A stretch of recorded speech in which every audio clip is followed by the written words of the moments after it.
fellow students of theology at St. Paul University for a number of years.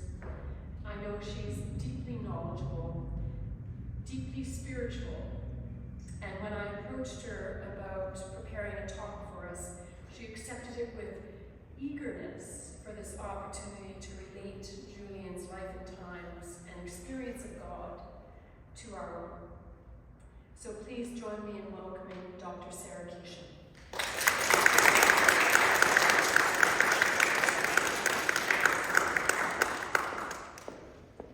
Thank you, Karen, so much. Thank you to the parish of St. Julian for inviting me here to talk to you today. I'm absolutely delighted to be here to talk about one of my favorite medieval figures, Julian of Norwich, on the very day of her feast day, no less. What a perfect time. And welcome to everyone online as well. Julian of Norwich lived 650 years ago on the other side of the Atlantic Ocean. And yet today she has perhaps more name recognition than many medieval saints. Throughout this Julian festival here at the parish, you might have had the opportunity to explore her writings and philosophies, and to think about what she means for this parish and for the wider community today. I'm a historian, so tonight we're going to do some history together. At the end of it, we're hopefully going to know more about Julian. And importantly, from the historical perspective, we're going to have a deeper understanding of her life and her writings, as well as how we relate to them. History isn't just facts about the past, but rather our dynamic and living relationship with the past. It's about 650 years ago, but it's also about us and what we can learn from putting these worlds together. So we're going to do this tonight by exploring the historian's favorite thing in the world, context. We love context, more of it, as much as we can possibly do. And in this case, the context of Julian's life and her times, the world that she lived in. Today, Julian of Norwich is experiencing something of a renaissance, if as a medievalist I can use that word. Almost 700 years after her birth. This 2016 Orthodox icon you can see on the slide is but one example of her 21st century revival. This interest in Julian hasn't been consistent throughout time, and her writings were often dismissed and even suppressed for much of history, and survive to come to us today by nothing short of a miracle. She walked a fine line in her own time as a female mystic, a time of intensifying concern with heresy, and she was almost lost to us again in the anti-Catholic, anti-monastic zeal of the English Reformation, even if we love it as Anglicans as well. These things. Even after surviving all of this, when her Revelations of Divine Love was first printed in the 1600s, one reviewer called it, quote, the fantastic revelations of a distempered brain. In other words, the ravings of a hysterical woman, historical but also hysterical in this case. But now Julian is speaking powerfully to our time and place. She and her philosophies have struck a particular chord in the 21st century psyche. A professor of mine at St. Paul's describes truth or meaning as neither fully objective nor fully subjective, but rather as multi-symphonic. What we're going to do tonight is add orchestral parts to the symphony of the meaning of Julian of Norwich, and build out of these the chords that she is striking for us. By exploring the context of her life, how she speaks to us, human being to human being, and the context of her times, and how she speaks to us, epoch to epoch, or era to era, we're going to build this symphony. And hopefully it will then accompany us throughout the rest of this wonderful Julian festival and in all our future encounters with her. So let's begin with her life, which shaped her personal understandings of suffering and the presence of God's love within it, and out of which she speaks hope and peace into our own experiences of suffering today. We actually don't know that much about Julian's life, and she reveals little about it in her writings. We don't even know if Julian was a name she was given at birth, or if it was one she acquired through her connection to the Church of St. Julian in Norwich. We do know that she was born around 1342, and that she lived her life in Norwich, Norfolk, in England. That is the further, for you, right hand, there we go, right hand circle on this 13th century map of England by Matthew of Paris. And the other more central circle is London, to help us orient ourselves. At the time, Norwich was one of the wealthiest and largest towns in medieval England, at times second only to London. Some historians suspect she was a free peasant, perhaps a daughter of a merchant. Certainly we know she was literate and educated, although not in Latin. And none of the bequests recorded to her name as a dame or gentlewoman. And in her writing voice, perspective, and references, she demonstrates an affinity for the common folk. And yet others link her to a noblewoman named Julian of Norwich. We don't know for sure. Any specifics that we can conjure up are speculation. Before the age of 30, when we do know she experienced a period of extended and serious illness. An illness so serious, she was given last rites and expected to die. While she did ultimately survive and live to a very respectable old age, it was during this near-death illness that she experienced a series of mystical visions over a period of a few days, where she spoke with the person Jesus in the form of the crucified Christ. She later compiled these interactions into 16 revelations or showings of the nature of God's love for creation, humanity, and herself. Around the age of 43, she dedicated her life to the contemplation of these revelations as an anchoress at the Church of St. Julian, the smallest of 14th century Norwich, 60-plus parish churches. And this is a population of maybe 6,000 to 20,000 people. It was a churchy town.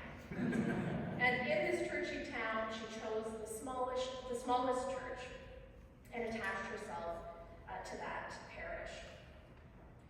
Anchoresses were a type of nun or woman religious who were enclosed alone in a monastic cell, attached to the side of a church for the rest of their lives. You can see Julian's cell reconstructed in the top left after the church was destroyed in the Second World War. The anchoress ritually died to the world in this process. It was a very serious undertaking. The consecration of an anchoress included a requiem mass, where Julian would essentially have attended her own funeral, the rite of extreme unction, and sprinkling with ashes to symbolize burial, a procession to the cell, which you see, the blessing of it by a bishop, and you can see a late medieval depiction of a bishop blessing an anchoress and her cell here as well. And then the physical walling up of the woman. Julian's cell contained 3 windows. One opened into the church for Mass. One was for her servant to bring her food, writing supplies, and other necessities.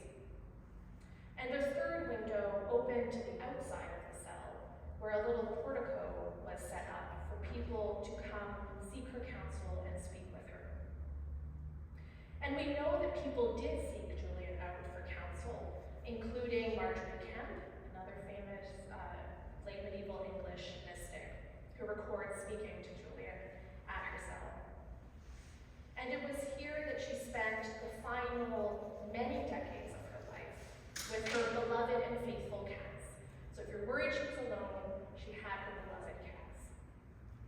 And her shrine and tomb, as you can see here as well, are still there today.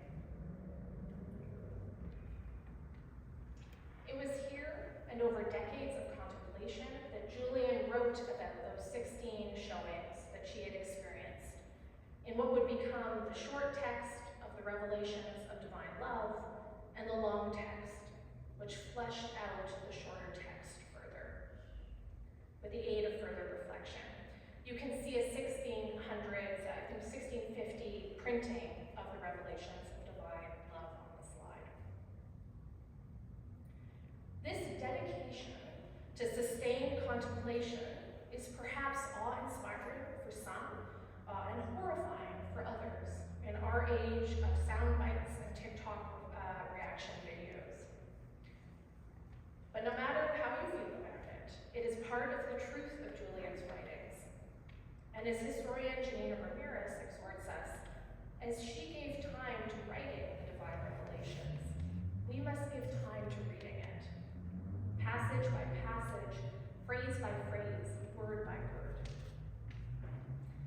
Julian was part of a larger explosion of mysticism in the late Middle Ages, particularly driven by women, and in Anchorage was a safe space for a convention-breaking mystic who named God as mother and claimed unmediated access to God outside of institutional control. Like so many other female mystics of her time, she walked the knife's edge between saint and heretic. And yet it is often these very aspects of her theologies and her exploration of life, upheld by the boundless love of the Mother and God, that speak so strongly to us today. Julian's personal experiences and reflections speak to us in deep and personal ways, and particularly to our own experiences of suffering and the very human need for the assurance of God's love in our lives. But Julian also served as a prophetic voice for unsettled and chaotic times of existential change. When Pope Francis was asked about the existential anxieties that so many are experiencing in our own era of intense change, he responded that he did not believe we were living in an era of change, but rather living through a change in epochs, a change in the fundamental structures and paradigms of our world out of the modern era and into something yet unformed and unknown. In the Western world, the last time such a change in epochs occurred was the transition from the medieval world to modernity. It was Julian's time.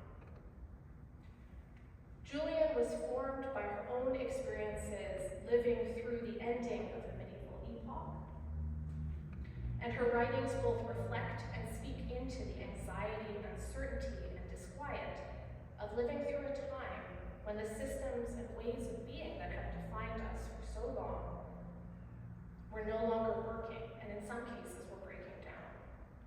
But they had not yet been replaced by new ways, this liminal space. We're going to get a better sense of what that meant for Julian and how it might resonate with us today by exploring her times. I'm not going to draw out a lot of specific parallels or comment too much on specific resonances with our time. I'll leave you to draw your own connections, and we'll focus more on the spirit of the age. And warning, it was a very difficult age, so it's a lot. It is a lot.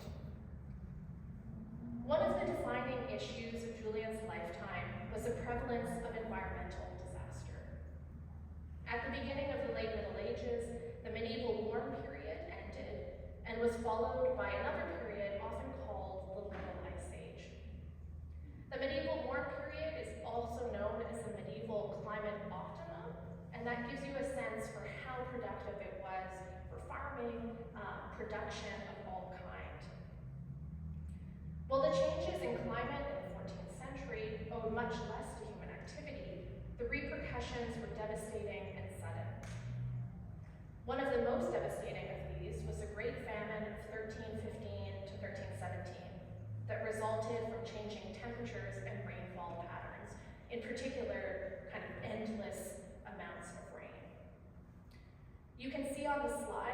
14th century representation of death and famine here, found from a pauper's Bible produced during the Great Famine, that kind of gives you a sense of the scale of this calamity in particular.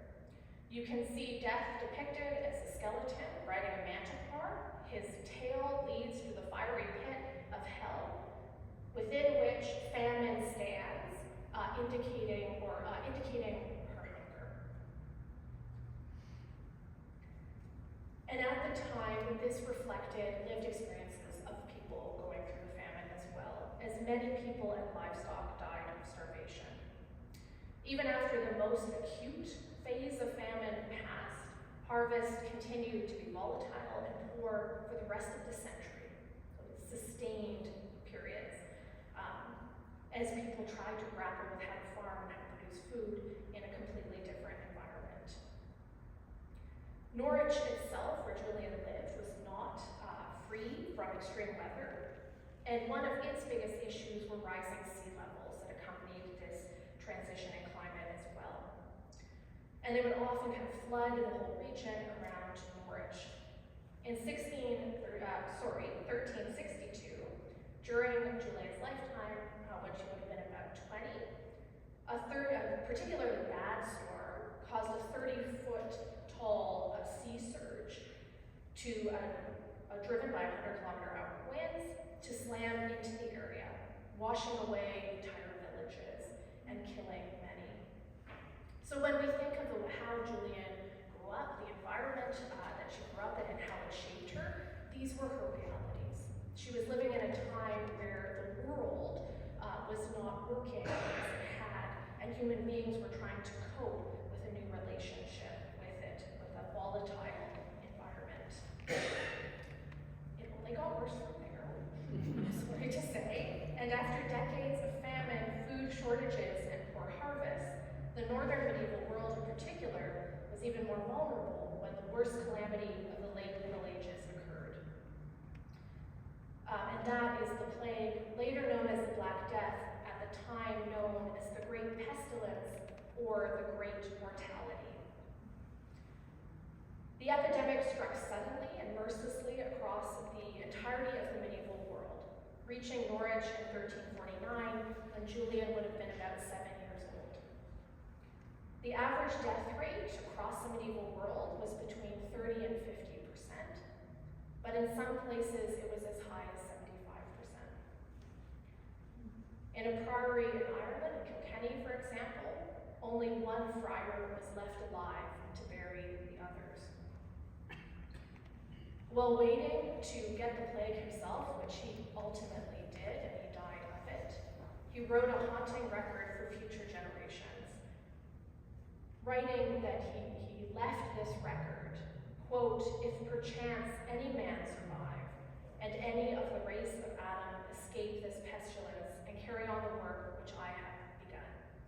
This really was apocalyptic for the people of the time. And Julian lived through this apocalypse as a young child. Norwich was struck particularly badly, perhaps because as a merchant town it was very interconnected with the rest of the world. And upward of 30% of the population died between the spring and autumn of 1349 alone.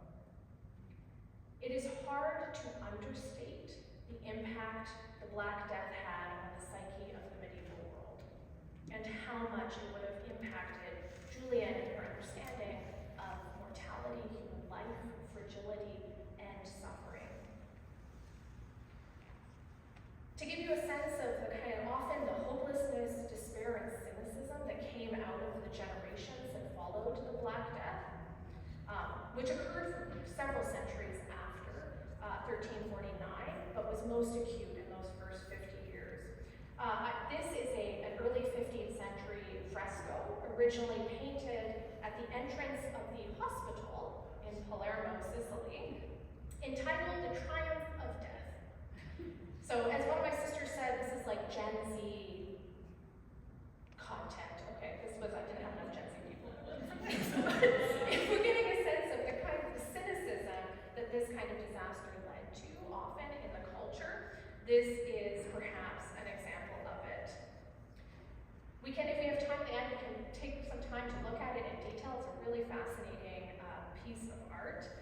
But some of the things that it communicates to us about the plague here and the death associated with it here represented by the personification of death riding on that horse are that it spared no one.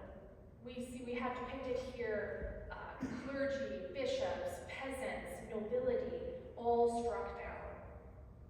And certainly medieval medicine was not able to respond to it effectively at all. It was called at the time by medieval doctors a shame to the profession because they were left so helpless in the face of it. And in addition, medieval religious paradigms were not fully able to make sense of it, particularly immediately. And that kind of cynicism and despair also led to a loss of faith in both medieval medicine and medieval religion. There's more.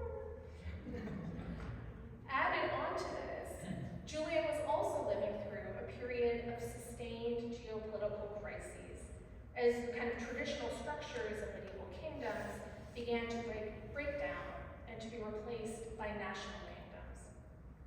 One of the most significant of these conflicts for Norwich was the 100 Years' War. So far, we have 100 years of famine, we have 100 years of disaster, the plague, and now a war also lasting 100 years. It might feel a little overwhelming for us now, but that gives you a sense of what it might have, just a little taste of what it might have felt living through this time as well. It was relentless, thing after thing after thing. For Julian's entire life, and then some more than that, England was a kingdom at war with France. The 100 Years' War also marked a turning point in medieval warfare, or warfare in general, as medieval mounted cavalry, the kind of traditional medieval knight, gave way to peasant infantry. So it also signaled the way war was being fought was changing, and changing in ways that would have repercussions for the future, and it signaled an end to medieval warfare. And it also was the turning point for the supremacy of the longbow as well. So military technology was changing as well as the way war was fought, and by who fought wars. Casualty rates expanded because of these changes. The whole population was militarized because now you had peasant infantry, you needed to kind of mobilize your entire kingdom. And the French countryside was devastated in ways that were uncharacteristic of traditional medieval warfare. This here on the slide is a depiction, a contemporaneous, or a little bit later, depiction of the Battle of Crécy in 1346, just 2 years before the Great Mortality, that saw a shocking loss of life for the time and place, and reverberated through this part of the world. So Julian was also living in a world of ongoing and sustained warfare that affected her neighbors, her friends, and her life as well.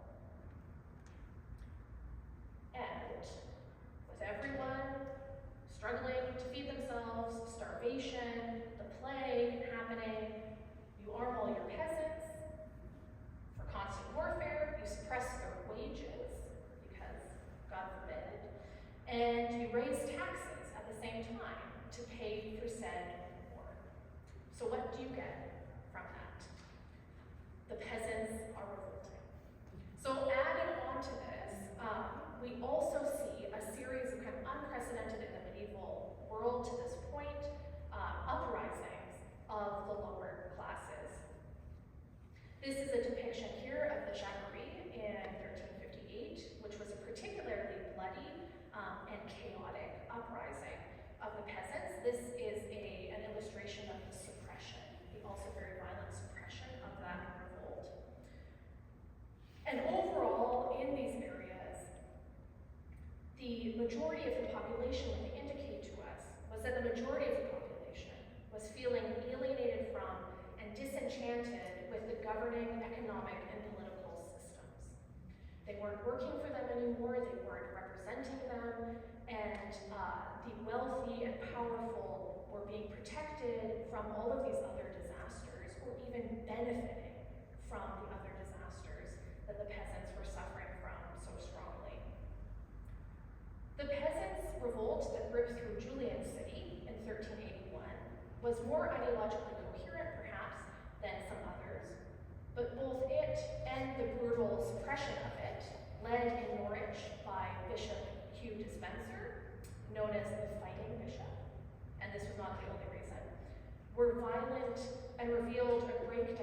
in the medieval social and political contract. And I'm really sorry about this, it just feels like it's long. If you were hoping that the chaos affecting the secular institutions of the time did not reach the moral authorities of the time, I'm going to have to disappoint you. And it was quite the opposite, in fact. Just before 1300, so kind of as the ball starts rolling on what Barbara Tuchman calls the calamitous 14th century, for very obvious reason, as we can see. Pope Celestine V shocked the Latin world by resigning as pope, which was very rare, and this would not truly happen again until Pope Benedict XVI, only 20 years ago. His successor, Boniface, came into conflict with the King of France and was publicly attacked and imprisoned by the King's Knights, where he died, which was also a huge scandal at the time. Shortly thereafter, in 1309, the new, conveniently French Pope, Clement V, took the unprecedented step of moving the papacy to Avignon in France and out of Rome. The shockwaves throughout the Latin Christian world were enormous. And I think, again, hard for us to truly understand, even though we just had a conclave, we just got a new pope. It really shook the foundations of the stability of the medieval world. If you could count on anything amidst the chaos of the late Middle Ages, surely you could count on the pope being in Rome. And yet, this period, an extended period of several decades, became known as the Avignon Papacy or the Avignon Exile. And it was written about by contemporaries at the time, if even worse, or still bad, just lazy and not really called to the vocation. So even beyond the kind of the big scale, high politics of the Avignon Papacy and kings and popes and all of that, even at a very, very local level, many felt the church was not a viable option to turn to for spiritual support amidst all of these crises. And again, we see that kind of, again, a generational cynicism that develops. And it really was, like I said, an apocalyptic time for the people living through it. And that led to a lot of different reactions and responses. It's the time of the kind of hysterical dance panics that would break out where entire towns would just start dancing and not stop for days and days and days.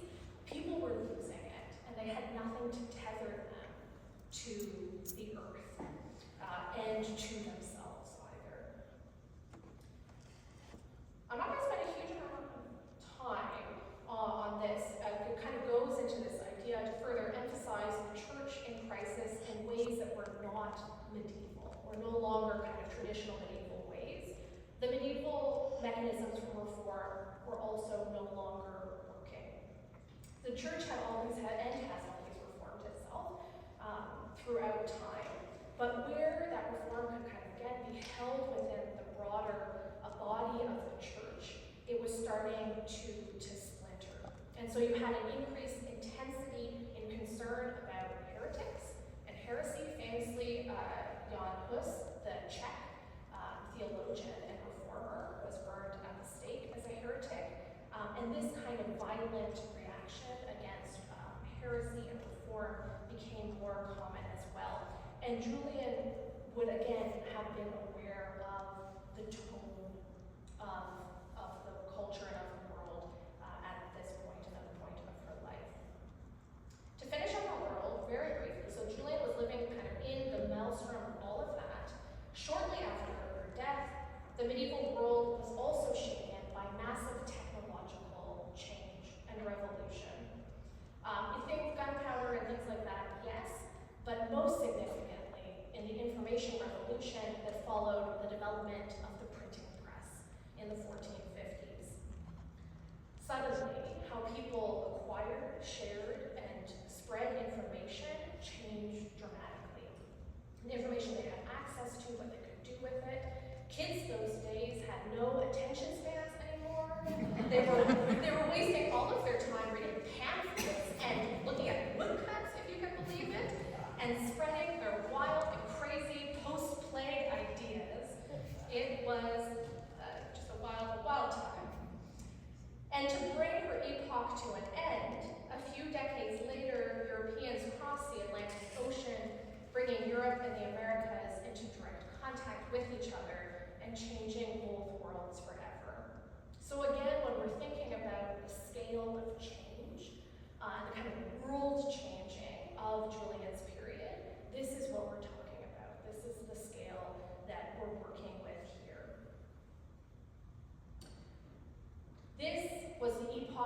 Julian was responding to. And so what response did she give to the chaotic, uncertain changing of epochs? Unlike the cynicism and despair that was so common of her generation and the generations around her, she gave her response was a love bigger than the destruction of the great death. All shall be well. A love that was bigger than war and civil unrest. All shall be well. And a love that was bigger than a world that appeared to be breaking apart, and was in many ways breaking apart. All manner of things shall be well. Those of you who were at the Evensong earlier this evening read this passage from Julian's Revelations already. And I'm going to read it to you again, for those of you who were not at the Evensong. But if you were, let's try to read it in the context of Julian's world and her life, in the context of this fragility of life and change and chaos. And in that context, she writes that in her interaction with the crucified Christ, he showed me a little thing the size of a hazelnut in the palm of my hand, and it was as round as a ball. I looked at it with my mind's eye, and I thought, what can this be? And the answer came. It is all that is made. I marveled that it could last, for I thought it might have crumbled to nothing. It was so small. And the answer came into my mind. It lasts, and ever shall, because God loves it. And all things have being through the love of God. Julian is writing this into a deep knowledge of the fragility of human life, the presence of suffering, and the fragility of the things that we trust, the systems we trust, and that we expect to last forever. They feel like they're going to last forever until they feel like they're falling apart. And that fragility, she writes, is held forever by the love of God. Julian's writings are not the product of aphoristic wishful thinking, or a kind of sense of, don't worry about things, don't worry about it, everything's going to be fine. It is deep hope, grounded in the love of God and a love for God that was forged in the fires, the absolute fires of her time and place. When they spoke, she also writes that Jesus did not say to her, "You will not be troubled. You will not suffer or be tossed about by the chaotic winds of your epoch." He did not promise this to her. But he did say, "You shall not be overcome." Julian expounded this extraordinary message for and in her own time. But when we think about how and why her words echo in the 21st century with such power, we need to ask what in ourselves and our world is reaching back out to her across 7 centuries. What do we need her to speak to our souls and to our time? You could spend 40 years alone with a cat contemplating that very question. But for now, I'll end with her words of hope and trust. All shall